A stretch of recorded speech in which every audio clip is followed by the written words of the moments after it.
I have more time to do what I want to do. So we're making our country larger. We're making our country stronger. And in the case of Canada, if this should happen, I don't know how they can do it without us, because without the U.S., Canada really doesn't have a country. They do almost all of their business with us. And if we say we want our cars to be made in Detroit, with the stroke of a pen, I can do that.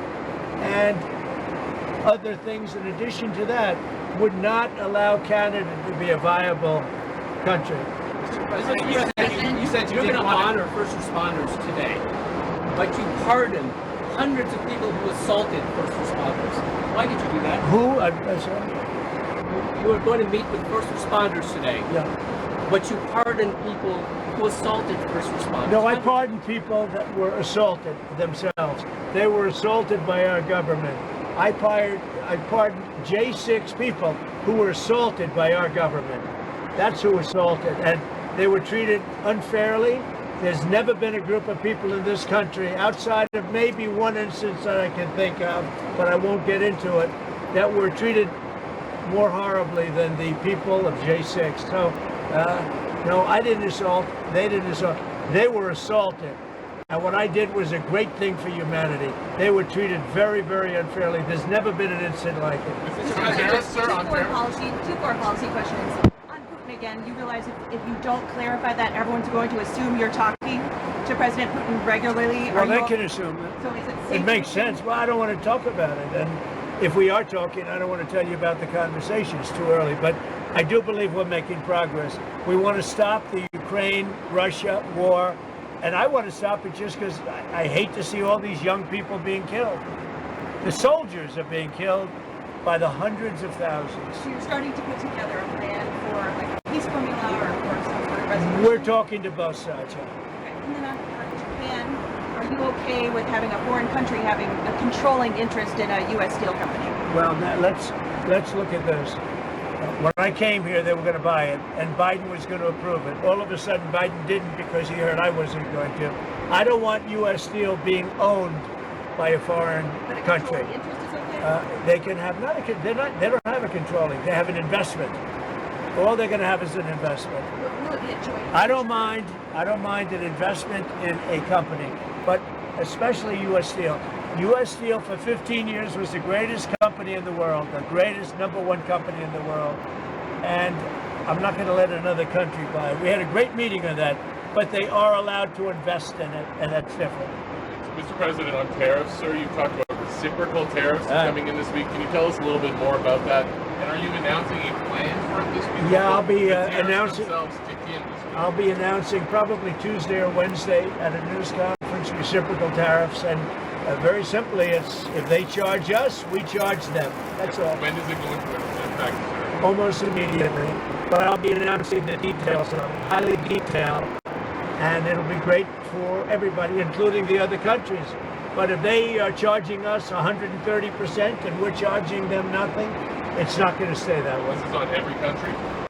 Every country will be reciprocal. That's right. Every Mr. President, can you confirm that It won't affect everybody because there's somewhere we have similar tariffs. But the ones that are taking advantage of the United States, we're going to have it's reciprocity, it's reciprocal.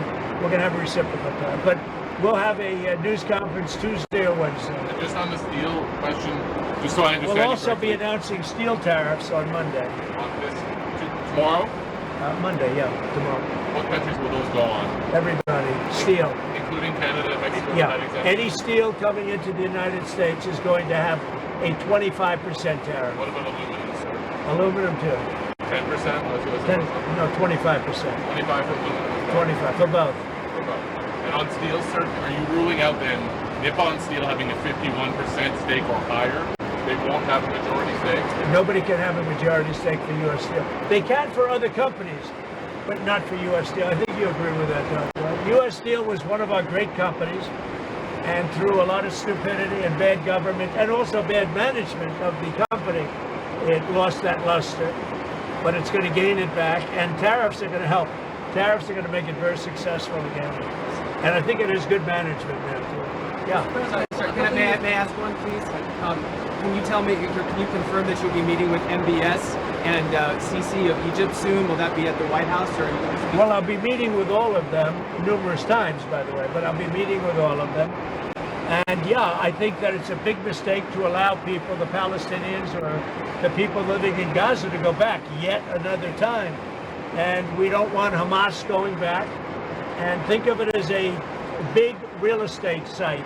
And the United States is going to own it and will slowly, very slowly, we're in no rush, develop it. We're going to bring stability to the Middle East, to a totally war-torn part of the Middle East, a part of the Middle East that has caused tremendous problem, the Gaza Strip, and we'll own it. It's totally demolished right now. It's a demolition site. It'll be reclaimed. It'll be leveled out, fixed up. There won't be anybody there. Hamas won't be there. We'll be building through other of the very rich countries in the Middle East. They'll be building some beautiful sites for the people, for the Palestinians to live in. They'll be living in harmony and peace probably for the first time in hundreds of years. And just to clarify, I know you don't want to tell us about your conversation with President Putin, but can you clarify whether you had that since you've been in office, or whether it happened before you became president? I've had it. Let's just say I've had it. As And I expect to have many more conversations. We have to get that war ended. It's going to end, and we have to get it ended. And we have to get it ended. Should have never happened. Would have never happened if I was president. Mr. President, a couple of years ago, your vice president said that suggested that if the Supreme Court rules in a way you don't like, just let them enforce it. Do you agree with that? Say it, the last part. The vice president suggested that if the Supreme Court rules in a way that you don't like, they can just enforce it by themselves. Do you agree with that? I don't know even what you're talking about. Neither do you. Who are you with? Up close, sir. Who? Up close. Oh, no wonder. I thought they died. Are they still around? I haven't read them in years. I thought they died. All right, go ahead. Who else? On security clearances, you've been yanking a lot of them. Why does it make the country safer to take away the AG's security clearance? And is that a form of retribution? If there's somebody, no.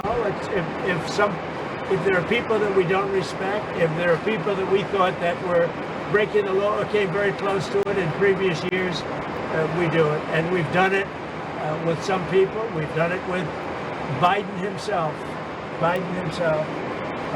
We think our country is not as safe if you gave him clearance. We don't think he knows what he's doing. And what he's done to this country is a disgrace.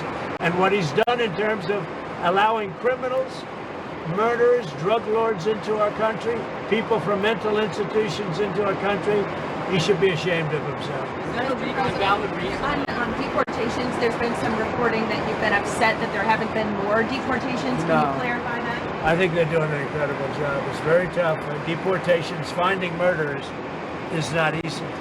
Some of them are actually very smart. They shouldn't be in our country. There wouldn't have been. We had beautiful, we just set records for closure. We have the strongest border we've had in many years since my term.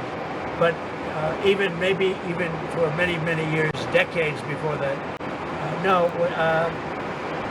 They're doing an amazing job, I think. Tom Homan's doing an amazing job. Kristi Noem is doing an amazing job. But it's not easy finding murderers who know they're being looked for. But we're sending out thousands of people. We're getting rid of thousands of criminals from our country. So, do you expect to meet him in person? Where? Putin. Do you anticipate meeting with him? I would imagine I would be meeting with Putin, yes, at the right time. I think at the right time, at the appropriate time. Mr. President, back on Gaza, the White House press secretary told us last week that you're committed to rebuilding Gaza. Steve Witkoff said that process would take 10 to 15 years.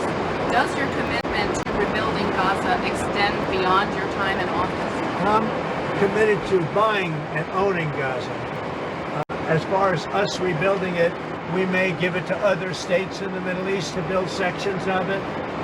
Other people may do it through our auspices. But we're committed to owning it, taking it, and making sure that Hamas doesn't move back. There's nothing to move back into. The place is a demolition site.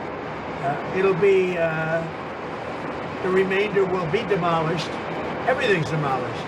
I mean, you can't live in those buildings right now. They're very unsafe. But we'll make it into a very good site for future development by somebody. We'll let other countries develop parts of it. It'll be beautiful. People can come from all over the world and live there. But we're going to take care of the Palestinians. We're going to make sure they live beautifully and in harmony and in peace, and that they're not murdered. This has been the most dangerous site anywhere in the world to live in. Hamas has been a disaster. And by the way, I have to tell you that I watched the hostages come back today, and they look like Holocaust survivors. They were in horrible condition. They were emaciated. It looked like many years ago, the Holocaust survivors. And I don't know how much longer we can take that. When I watch that, I know we have a deal where we're supposed to they dribble in and keep dribbling in, but they are in really bad shape. They have been treated brutally, horribly. Even the ones that came out earlier, they were in a little bit better shape, but mentally they were treated so badly. Who could take that? At some point, we're going to lose our patience. When I see that scene that I saw today with people coming out of helicopters and airplanes that are emaciated, that look like they haven't had a meal in a month, no reason for that, and I don't know how much longer we can take it.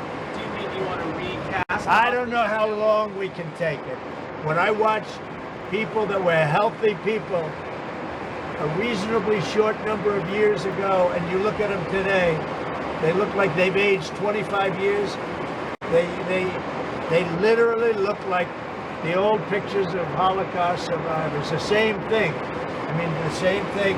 And I don't know how long we're going to take that. Mr. President, have you gotten some advancement in your proposals for some of the Gulf or Arab nations to take some of the Palestinian people? And if Yeah. not, like, what do you think the reason is for their hesitance? Is there some very honest reason that they think told you privately, or that you think why they're hesitant to take the Palestinian people? Why are they hesitant to take them? Because they never spoke to me. They spoke to other people. They didn't speak to me. When they speak to me, they're going to take them. The only reason they maybe don't act enthusiastic is they haven't talked to me. They talk to other people, but not to me. When they talk to me, they'll be enthusiastic. And on spending, you found some maybe questionable expenditures, or Elon Musk is Not calling them? some questionable. The whole country looks like it's a fraud. It's fraud, waste, abuse, but it's a tremendous fraud. And what Elon and his group of geniuses have found is unbelievable. It's unbelievable. And that's just in USAID. Soon we're going into education. You'll find the same thing, but bigger. Soon we're going into the military, and you're going to find a lot of bad things happening there. You'll find it because our government has not functioned properly for many, many years, and we're going to make it function properly. We're even looking at treasuries. There could be a problem. You've been reading about that with treasuries. And that could be an interesting problem, because it could be that a lot of those things don't count. In other words, that some of that stuff that we're finding is very fraudulent. Therefore, maybe we have less debt than we thought of. Think of that. So a lot of things are happening, but Elon's doing an excellent job. We started with 12 guys with high IQs, and now we have 100 guys with very high IQs. Do you think Congress has failed to do their oversight, or do you think Yeah. your first administration, some of your cabinet agencies? I failed think to do everybody their part? failed. I think everybody failed. And like, it's just Why does Elon's financial disclosure remain secret? Because nobody's looking at that. We're looking at all the corruption that's taken place. I mean, his financial disclosure is largely the number of shares that he's got in very public companies, and that's not secret at all. If you read that, you'll see a lot. I mean, he talks about his whole thing. I read one where it really gave a very good history of him, but basically it's a number of shares times a certain stock price. So why is that not public? It is public. All you have to do is read it. So on USAID, sir, accept- what is kind of like the message to countries that depend on humanitarian aid distributed through USAID? What is your message to those countries? The ones that have been, the few that have been legitimate in terms of getting legitimate money, will probably put it through the State Department. It'll be handled by Marco Rubio, highly respected man, Secretary of State. There's no reason for U.S. AID, when you look at the politicians that have been in there sucking the blood out of it, when you look at all of the fake deals, I mean, look, all you have to do is get a list of all of the things you can see by the heading. It's fake, it's fraudulent, it's probably kickbacks, where they send the money and then it gets kicked back to the person that sent it. So the ones that are good, and there are not many of them, but the ones that are good, and there are some, will probably have that be handled by Marco Rubio in the State Department. Will they take on some of the USAID workers? They could, if they like. Mr. President, another. Will it still be called USAID, Mr. President, or will it not? I don't know that it's going to exist. Why would you need it? The State Department can take care of Do it. you think the amount of spending on foreign aid will decrease also, or just the number of employees? It should decrease, yeah. I hope it decreases. Yeah, by how much? When we have $36 trillion in debt, and we're taking care of countries that are very rich and sending aid to countries in some cases that are rich, in some cases they're not rich. But no, it should very much decrease. Mr. President, another cut. But it won't be the scams that you've seen. Another cut that NIH put out a memo on Friday night. It's going to cut $4 billion from the percentage that they pay to universities and public colleges in all those states, not foreign countries. $4 billion. Is that okay to take that off the top? Sure. It could be okay. I mean, you have to look at the universities. Some are legit. You could also say, why are we giving money to Harvard when it's got a $50 billion endowment? $50 billion. And yet they don't use that endowment to help their students. This is for research, like biomedical research and Well, whatnot. that's fine. Look, we want to take care of research. We want to do a lot of things. But when you look at the USAID and you look at all the things and all the scams that was with, I don't have to go through it now, but I'll get you a little list, and you'll see one after another. There were very few legitimate. It was the opposite. Usually you find something wrong, like 1 out of 100, but this is the opposite. Here, almost everything was wrong. You find very few that were good, but there were some that were good. That'll be handled by the State Department, I assume. That's not final yet, but I think the best would be Marco Rubio at the State Department. One or two more. You're Spending going too much to. on launch services. Is the Pentagon spending too much on launch services to space? I think space is going to be a very important element. You know, I'm the one that came up with Space Force. I'm very proud of it. Biden tried to get out of it, and he was really rebuked by the military. I think space is going to be one of the most important things we do. It's going to be all about space, especially defense. So space is very important. You're going. Would you accept Palestinian refugees into the United States since you're looking to other countries? I'd have to accept them look. also? I think it's a very far distance for them to travel, but I'd have to look at individual cases.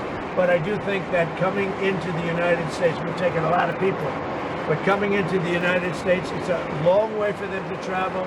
They're far away from their families and their friends and everything else.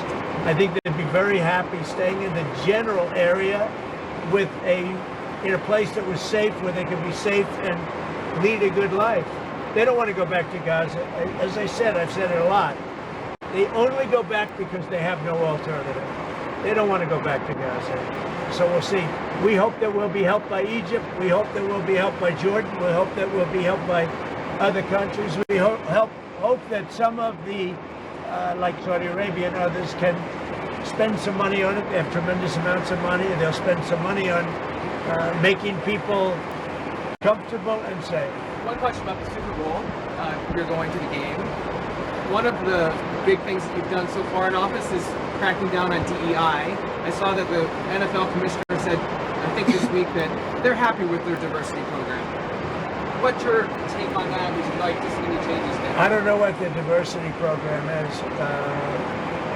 To be honest, I know Roger very well. I'd have to look at what he said he's happy with. He was happy also with the flag and a lot of other things that didn't work out too well. We'll have to see what he was happy with. But right now, that's, you know what the law is. The law is the law, and it changed, and it's been backed up by the U.S. Supreme Court. But we'll see. There are a lot of interesting things going on right now. I'll tell you what, there's a light over the United States. People are happy. They're more confident. The approval ratings for this country have gone through the sky. More than at any time we've had approval ratings. that there's never been anything like it. We've never seen 49 points up, 49 points up. And I think there's a light actually long beyond this country, all over the world. I've been called by other leaders. They said, sir, there's a light over our country right now. There's a light over the world. We got rid of a horrible and totally inept administration, an administration where the president wouldn't even go and do a Super Bowl interview for 4 years. I mean, he didn't do a Super Bowl interview. I did. You'll see it in about 1 or 2 hours. One more What on is the your refs. analysis of Do you have an opinion, sir, on whether the referees have been throwing the games to the Chiefs all season? I don't believe that. No, I don't believe that. Why is do you your want to analysis be of the chairman game? of What the are you looking Kennedy to watch? Center Well, I think you're going to have a great game. It's 2 great teams. I don't know. Who knows who's going to win? You have great players, though. You have really superstars playing on both teams. So I think it's going to be a great game. Why do you want to be chairman of the Kennedy Center board? Because I want to make sure it runs properly. We don't need woke at the Kennedy Center. We don't need, some of the shows were terrible. They're a disgrace that they were even put on. So I'll be there until such time as it gets to be running right. Have you seen any shows there? How do you know they're I didn't terrible? go. No, I got reports that were so bad. I didn't want to go. There was nothing I wanted to see. Thank you very much, everybody. Yes, about Modi, sir, about Modi, you're meeting Modi. I look forward to it.